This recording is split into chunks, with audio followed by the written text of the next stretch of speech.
Player housing stuff delayed. That's right, we got some stuff to get into here. Also, an interview with Ian Hazakostas and PC Gamer getting into add-ons, the removal, and how it's all going to work. So let's just dive straight in here. Player housing testing on the PTR. I informed you guys just yesterday that it was going to be available for everybody, even if you didn't pre-order the expansion. Well, I lied.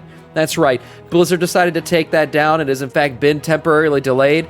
They're going to release an announcement about when that shit will be available again for people to test. But for now, no announcement. It's just delayed at the moment, and people cannot currently test player housing. But again, if you want to, go download the PTR version of the game, and you'll be able to test out player housing when that's finally available.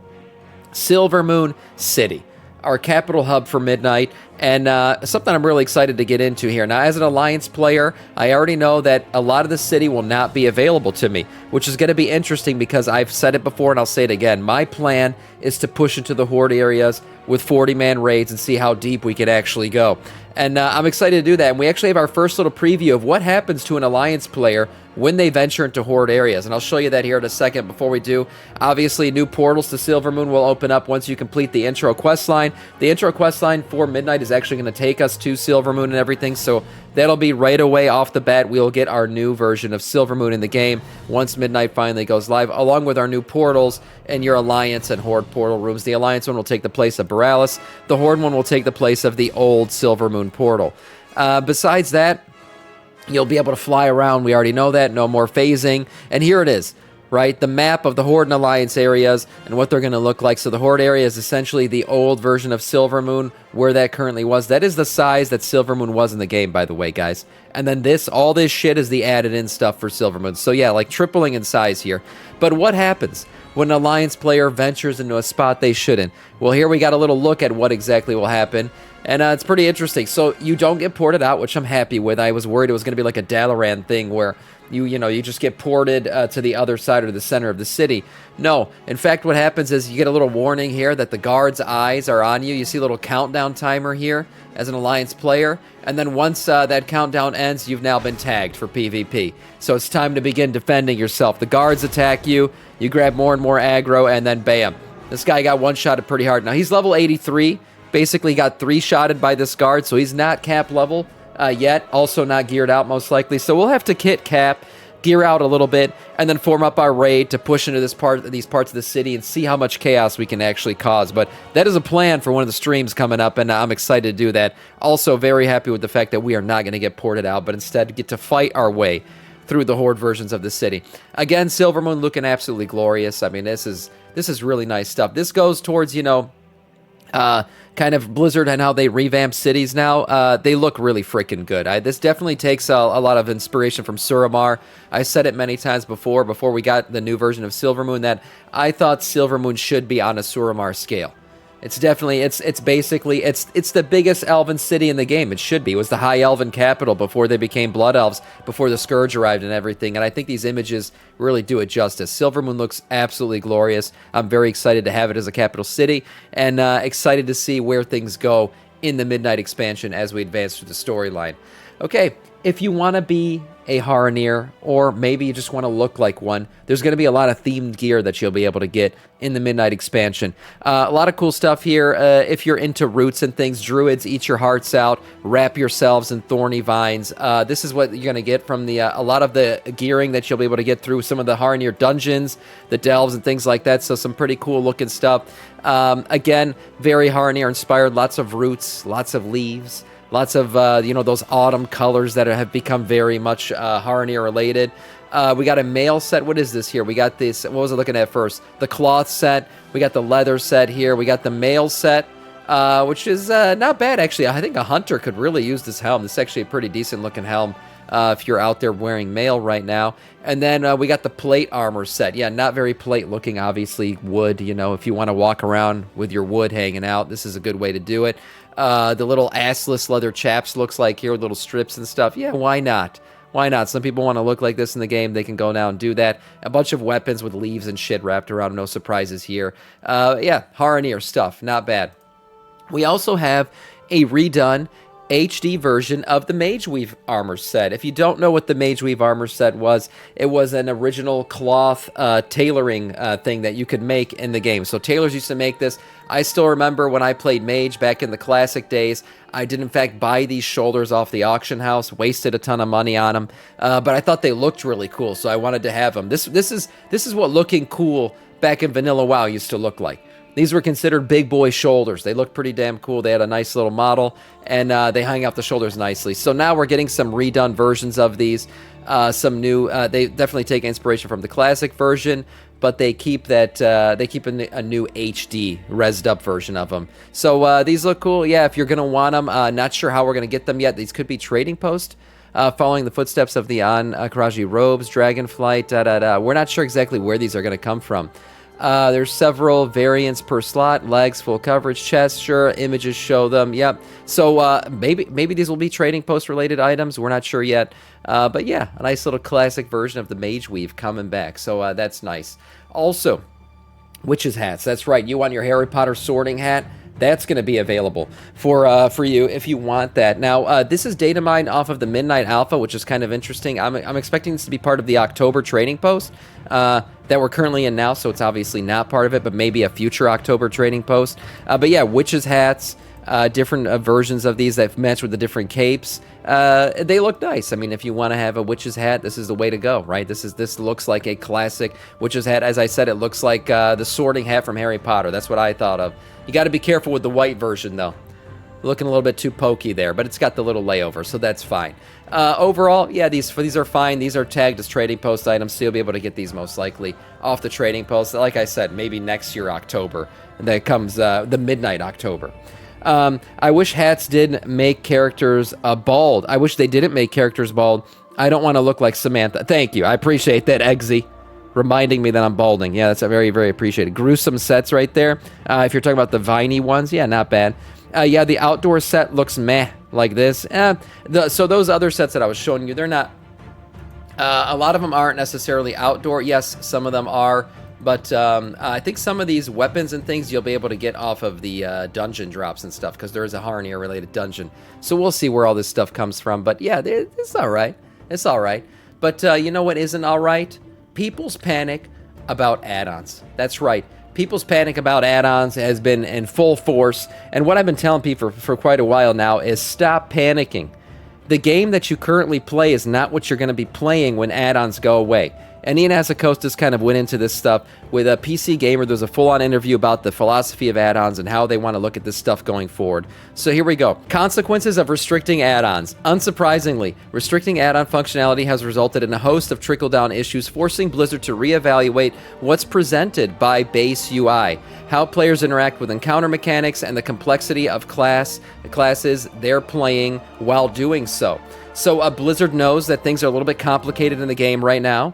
And that's why we need add-ons, right? Add-ons are like a necessary evil based off the game's complexity. And then the issue is it's like a rolling snowball, right? The add-ons come in, the game becomes more complex to overcome the add-ons, and then the add-ons become more complex to overcome the complexities, and it just keeps going on and on. It's a snowball that'll never end, leading to the requirement of add-ons to basically play the game at the high level. So that's an issue. Shut the fuck up, Sam. You're an add-on. Thank you. Thank you, Moishi. I appreciate that. I added on to your mom. That's right. PC Gamer went on to say here, if you're playing it out of the box, no add-ons whatsoever, and trying to play at the highest competitive levels, I do think that it's too hard, he says. When I say he, it's Ian Hazzikostas. And I think that consequentially, hardly anyone is attempting to do that. A lot of class changes in Midnight haven't been in the works for years. Instead, he says they popped out over the last few months. When we first began our conversations with the community around the philosophy of where we are thinking and where we want things to go with add-ons, we heard a lot of feedback immediately, and that was all well and good. But how am I supposed to track this mechanic? And that was the feedback people gave him, was like, okay, you want to remove add-ons, that's fine. But I got 6 mechanics I got to track here, and it's really not possible without an add-on. And it looks like internally, Ian was saying that they believed, well, yeah, they're not wrong about that. Classes also require players to evaluate 4 separate variables a lot of times within 0.7 seconds to pick the correct next action, nearly requiring weak auras to manage. He says, then it becomes pretty straightforward. Push the button when my UI tells me to, but that's not the way the game was actually designed. And I've said this before. I feel like a lot of people look like they're playing Dance Dance Revolution. You know, where the next arrow comes up and you just got to click whatever's on the screen quickly. That's what's happening a lot of times with these weak auras that I've seen, is like people just have the abilities popping up on their screen of what they should be clicking next, and the only skill involved in the game is how quickly you can click that button. Now, I don't know about you guys, but that's not really, you know, high fantasy MMO, you know, that I'm looking to play. I don't want to play Dance Dance Revolution. If I wanted to, I would go strap on my giant goth boy pants with the huge pockets on the side and grab onto a Dance Dance Revolution railing and go to town on that shit. Also impressing the girls while I'm there. You know, that's how that used to work. But for me, I want high fantasy. I want to be in the game. I want to be observing the game and playing the game while I'm playing, not looking at the corner of my screen to see what the next button I should click is. So I agree with some of these changes. I want them to happen, and I think a game that doesn't need add-ons to be played is the right direction to go. So we move on here in the interview, not turning all encounters into giant puzzles. Somewhat ironically, considering the mechanics of Mythic Fractilis this season, the developers have been trying to use less pure coordination challenges since they are so often solved by add-ons. Instead, their approach has been a layer of multiple types of challenges atop one another, asking players to solve a puzzle while dodging swirls and meet a throughput check all at the same time. This helps ensure that even if an add-on is helping solve the part of the problem, players will still be faced with multiple challenges, though in a world without weak auras coordinating which players are going to be where, that simultaneous split-second decision-making could become overwhelming. And again, this goes towards the thing that I was saying earlier. Add-ons just, they're supposed to kind of eliminate complexity, but in fact, they add on more complexity on the back end. Because the developers see what the add-on's doing, they got to create more competitive and more complicated fights with tons of layers on top of them, so they're too complicated for the add-on to do, and that in turn makes it more complicated for the player to do, right? So I've said it before. People think right now when they talk about the removal of add-ons, they're like, well, I can't play this game anymore. And I keep saying it. I'm like, they're not just going to remove add-ons and keep the game in its current state. They're changing the game based on the fact that they are no longer expecting add-ons to be there, because the fact that add-ons have been there has resulted in changes to the game. So it's gonna work both ways. It's gonna go back to a more rudimentary way to play boss fights, more simple mechanics that no longer, and because of that, you should be able to play it without add-ons. That's the hope, right? We'll see if Blizzard can get it right. We'll see if they can strike that balance. This sounds great for Heroic, but designing Mythic Raid is going to be interesting. I agree, Liberate George. We're going to see how that first Race to World First goes, because that's going to be really interesting when that goes around, to see how quickly they get it done. If it's too easy, too hard, we'll find out there. But moving on here to what was said, again, PC Gamer, on the raid fight side, designers were well aware of what the weak auras could do, and so they avoided putting in mechanics that would be trivialized by those add-ons. Dylan Baker, lead encounter designer, told me in an interview that the team classifies mechanics for raids into 3 categories: dexterity, strength, and intellect. Dexterity is where we're going to ask you to do a dance. He says strength challenges posed to DPS and healing checks, and the intellect challenges you react to a variable situation within the fight. These are like bombs going out on 4 players, and they got to give out. That's an example they're using there for your intellect challenges. An intellect-based encounter is the sort of thing that add-ons have historically solved pretty well, Baker says, and as a result, the team has been using less and less of them. To make an encounter with an intellect coordination challenge that might require 4 players to move to specific spots, they can't just make 1 more player have the debuff, for example. That's not going to change anything. And I've said this before, don't you guys feel like just we have a ton of swirly fights now? I've been saying it for a while, ever since Blizzard's, I would say, Sepulchre of the first ones, right? We had a peak level, I feel like, of difficulty. That raid was extremely difficult, hyper, complex mechanics going off, and basically peak of weak auras, because you had to have weak auras for a bunch of fights in that game, or you just were not going to get the kills. Since then, I feel like Blizzard did a 180 and decided, well, we're going to do less complicated mechanics and instead do mechanics that weak auras can't track, like swirlies on the ground, big random pizza slices, big random soaks, like these kinds of things. And I feel like now all the fights is a bunch of swirlies. You soak this one, avoid that one. Take this, dodge this pizza slice, go soak that pizza slice. That's what it's been for quite a while now. And the reason why it's been that way is because of add-ons again. So I'm expecting maybe some cool new boss mechanics that we haven't seen before in the game because they're not going to have to worry about weak auras doing things. Yeah, it's all dexterity and throughput right now. Exactly. Yep, balls and sucks. Yeah, true. Counterpoint, Fractilis, pure intellect. Yes, you are totally right, Cadence. If you guys have seen the Fractilis fight on Mythic, and even, I mean, on a lesser extent, Heroic, where, you just don't want to stack the walls too much, but on Mythic, it really becomes a puzzle. It's extremely intense. So, as a result of that, just like they said here, and as you're saying, Cadence, an intellect fight requires add-ons. And basically, for Mythic Fractilis, all the Race to World Firsters had to have a weak aura created to be able to do that fight correctly, and that's just that's just messed up. If you need a weak aura to do the fight correctly, then the fight is badly designed. So that's the way it's looking right now. Think Tetris with walls. Yes, that's totally how Fractilis works, and of course the best of the best have decided to make weak auras to kind of trivialize that whole thing because they don't want to have to look around constantly and try to solve the problem themselves. They get a weak aura to do it, and that's why intellect mechanics have been less and less as we've gone on in these raids. And another big part of that is the amount of time given to players to solve particular mechanics. In a world where weak auras can solve a problem in a split second, pacing has ramped up to counterbalance it, giving players less time to assess the situation. Players will now need to solve these mechanics themselves, though by tweaking the amount of damage, reducing the number of targeted players, or giving them a few more seconds to react, the intent is to keep roughly the same difficulty level overall. So so they're saying basically, without add-ons, we know we're going to have to give you more time.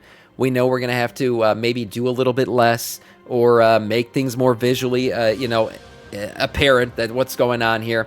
And that's why this whole thing with the Mythic Race to World First is going to be very interesting because either they're going to make it too easy, they're going to give too much time, and these players are just going to one-shot the entire raid, or they're going to make it too difficult. These guys are not used to playing without weak auras, and we're going to see people just getting blasted by the first boss in the race.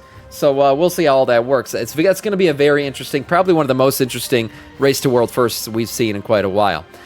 Finally here, we're talking about, again, Fractilis, the fight, right? This specifically gets into that here. Hazakostas says the idea is when all changes are done, the level of the challenge, particularly at the highest tiers of gameplay, should be about the same.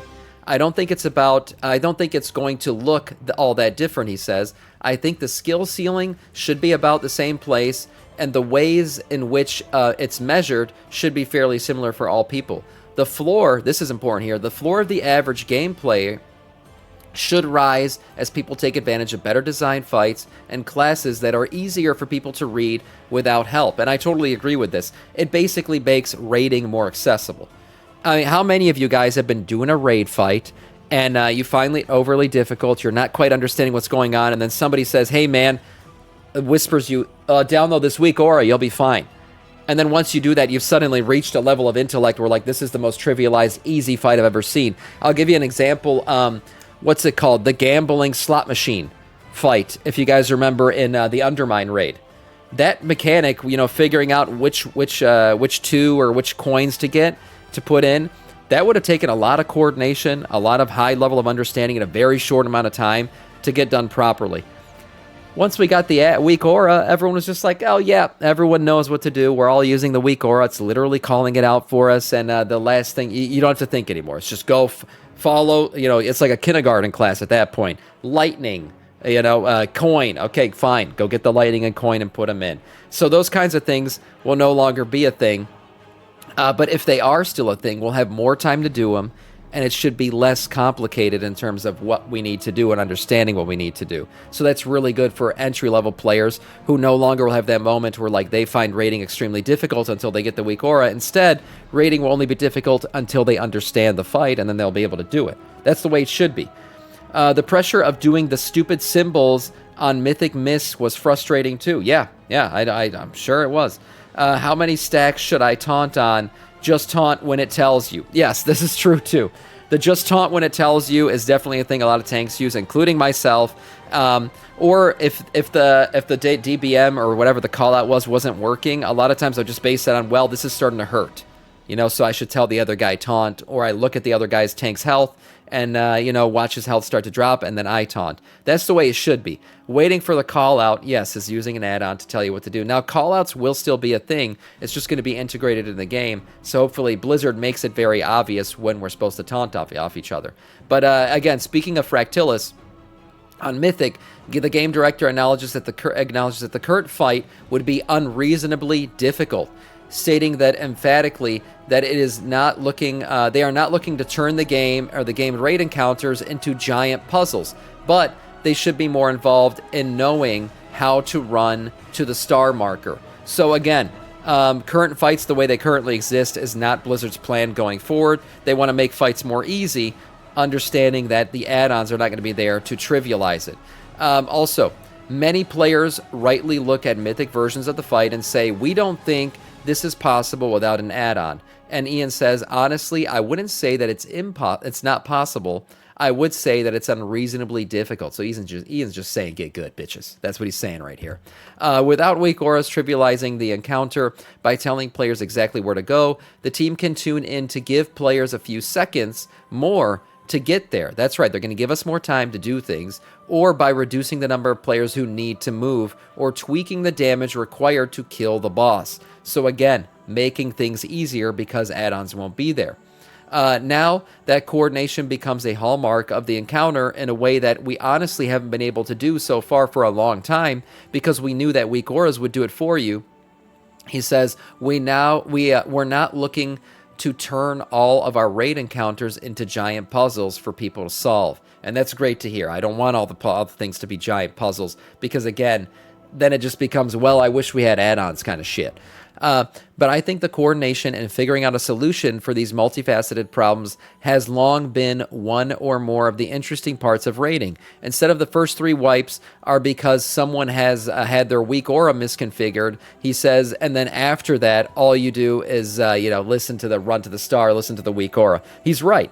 He's right, and I just said that moment where you get the weak aura figured out, and then the fight becomes trivial, that'll no longer hopefully be a thing. Instead, just understanding the fight is going to be the big moment there. Accessibility remains a high priority for Blizzard, particularly following feedback from Undaunted, several members of which have since been invited to give more feedback and test the new accessibility features, which include new text-to-speech and audio cues in Midnight. So again, that taunt queue and stuff, maybe we'll still have stuff like that. We've already seen that the first wave of these updates in alpha, though some questions remain over whether it's enough. While Blizzard does appear to be keen on adding more options to their UI and cooldown manager, they're still limited by what the developers decide you need to see or hear. As it currently stands, there is no option to create a reminder saying blue goes left, red goes right, or extra loud air horns when targeted by a particularly important mechanic, though customizing audio cues for bosses are something that Blizzard is looking into over time. So that's pretty good. Again, customization is good for the players. It's nice to be able to do that kind of stuff. Sam's saying weak auras trivialized Mythic Demancius without his AOTC. Yeah, AOTC is just because I haven't put in the time yet to get that. We're going to get that. I'm not worried about it. We'll get that shit done. Although the visual clutter of world markers used by weak auras is mentioned, nothing is said about the propensity to have a purple boss in a purple room dropping purple void zones, and the continual wall of spell effects flying around the allied casters, or melee being firmly eye to the belt buckle with the latest larger-than-life raid bosses with their unreasonably small hitboxes. I totally agree with this. This is 100% on point here. I've said it before, and I'll say it again. When you have a void-based raid, and you got purple spells going on a purple floor, it's visually not intuitive. You can't see shit. You don't know where you're supposed to go. Even if you know where you're supposed to go, you're not sure if you're riding the line. Like if you've gotten far enough over because the visual cue is just not well done. Blizzard definitely needs to make sure that the visual cues are there, that it's visually understandable, that if you know what to do and you do it, you shouldn't die. right? Just because something doesn't look or visually make sense to you. So hopefully they design fights that are more visually intuitive. Despite repeatedly not acknowledging these issues, it's something that players have continually struggled with, which we can only hope that Midnight will take greater care of to avoid. Finally, here at the last part of this PC gamer thing, accessibility remains a top focus for the team, especially as it relates to initiative into this initiative. So we want to hear from all of our players, and especially from those who rely on special setups to play our game. So yeah, this make obviously people who are like deaf and stuff, they rely on maybe more visual stuff, or somebody who's a bit more, their vision's a bit more effective. I personally know a player who's recently lost his vision. He's not legally blind yet, but it's pretty bad for him, and he uses a lot of audio cues now. So these things definitely have to be in the game for people like that. Crash Reed, lead user experience designer, says Blizzard will also be adding customizable audio cues specifically for those players for the class cooldown manager tool. Options will include assigning sounds or text-to-speech to abilities coming off a cooldown, or a variety of other event states, he says. Let us lay waste to Laka, this realm. thank you for the follow, man. Welcome to our Scourge. Personally, I'm a UI person, but I would much rather hear it said than stare at my UI. I totally agree with this. I personally don't like to color my screen with UI. I like to be able to visually see everything that's going on in the game, because I want to get immersed in the game. And I think too much shit on your screen, too much UI, clutters that up and kind of takes you out of the game a little bit. So yeah, I prefer visual. I like to hear the taunt call out rather than see a big fucking taunt spread across my screen. So I'm glad that they'll be able to do that with these audio cues. Boss warnings will also come with sound cues, but at this point, they are locked in by the team, so not customizable. I'm fine with that. You want to give me a cool boss call out, like, on your knees, stuff like that, where something's about to happen because of what the boss just said. I think that's cool, and it's more immersive when the boss is usually kind of a call out line, and you know what the next mechanic's going to be because that call out line just went off. So I'm fine with that. According to Reed, nameplate changes will also help players track mobs that have aggroed on them, even if they are off the screen, because the floating nameplates, like these add-ons currently do, will basically be stuck to the side or the edge of the screen, so you'll be able to still see if you grabbed aggro. According to Reed, also some other visual clutter players lean on heavily, including raid markers used by weak auras, may no longer be necessary after the Midnight changes go through. So again, the complaints about the game not being playable without add-ons right now they're valid, but the game's not going to be the same once the add-ons are removed. So there you go. A large number of players have been invited to participate in Midnight's alpha tests to give feedback on all the add-ons, encounter, and class design changes, he says, and their thoughts will cause further tweaks. This is the starting point of iteration. This is definitely not something set in stone. So there you go. They're listening to feedback, which they're going to have to do to get this right. No doubt. Feedback's going to be a major part of the removal of add-ons, boss design fights, all kinds of stuff. They're going to have to listen to feedback on this stuff to get it right. Will they get it right? I don't know how you guys feel. You guys confident in Blizzard to get this right? The thing that I think is that I've been saying it for quite a while. Overuse of add-ons is bad for the game. If you want to design your screen to have a certain UI, that's fine, but add-ons that trivialize boss mechanics just lead to more complicated boss mechanics, which leads to more add-ons, which leads to even more it's just bad. As I said at the very beginning of this, it just continues to snowball out of control. So I think, in the end of the day, the removal of boss fight add-ons in particular will be better for the overall health of the game.